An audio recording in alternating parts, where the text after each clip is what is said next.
I enjoy listening to podcasts, and I listened to one recently by Victor Davis Hanson. He is senior fellow at the Hoover Institution at Stanford, author of many books, most recently The Dying Citizenship on the Decline and Fall of the Once Cherished Idea of American Citizenship. Anyway, his most recent podcast offered, to me at least, a rather eye-opening look inside the story of Harvard's current president, Claudine Gay. I've got the transcript. I've edited it mildly, only for concision, so you don't have to listen to too much. That's at all redundant. And this is what he said. I've been at the Hoover Institution at Stanford for 20 years, where Claudine Gay, Harvard's current president, was a professor at the time.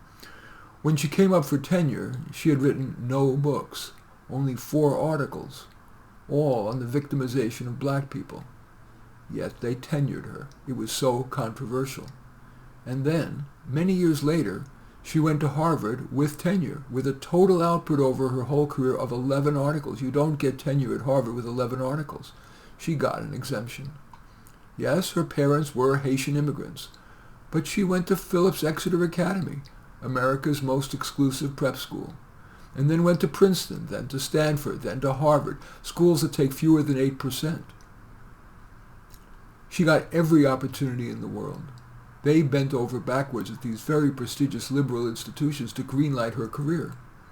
And then when the George Floyd thing came, she got catapulted into very high-level university administration positions on the basis that America is a systematically racist country. Dr. Gay, you weren't the victim of systemic racism, although you say that now.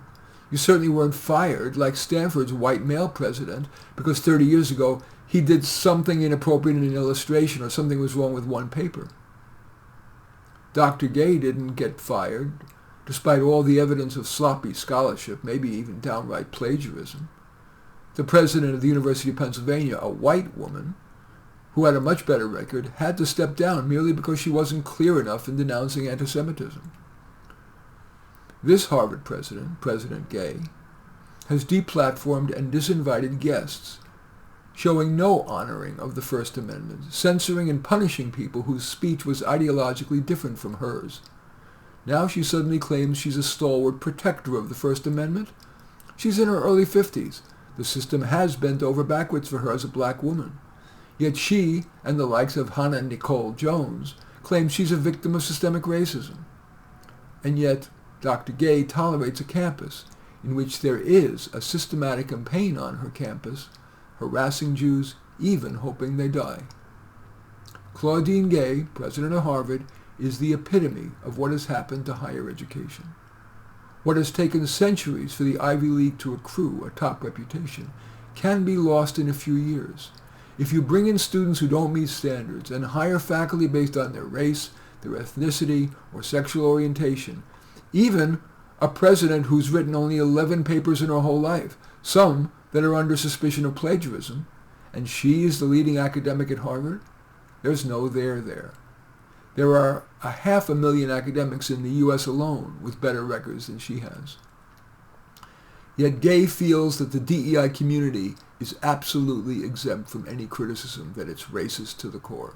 Remember, we saw BLM, Black Lives Matter, fly a glider poster glorifying the mass murder of Jews on October 7th. There were no repercussions for Black Lives Matter. And we know the long history of anti-Semitism in the radical left black community, Jesse Jackson, Al Sharpton, Louis Farrakhan, and now the people in the squad. And yet President Gay at Harvard, who has had this privileged DEI career, and not only doesn't she condemn calls for genocide of the Israelis, she has the audacity to say it depends on the context because she is a strong supporter of the First Amendment, when nothing in her career evidences that. Then her supporters play the race card from the bottom of the deck, claiming she's a victim because she's just a powerful black woman. It's fantastic. Orwellian. Weird. Anyway, that is what Victor Davis Hanson, senior fellow at the Hoover Institution at Stanford, said in his most recent podcast. As usual, I welcome your thumbs up and accept your thumbs down. I always look forward to your comments and especially like it if you hit the share button below. Share on your social media so that my efforts can have broader impact. And I am flattered if you choose to subscribe to my channel, and certainly would welcome you checking out any of my 30 books.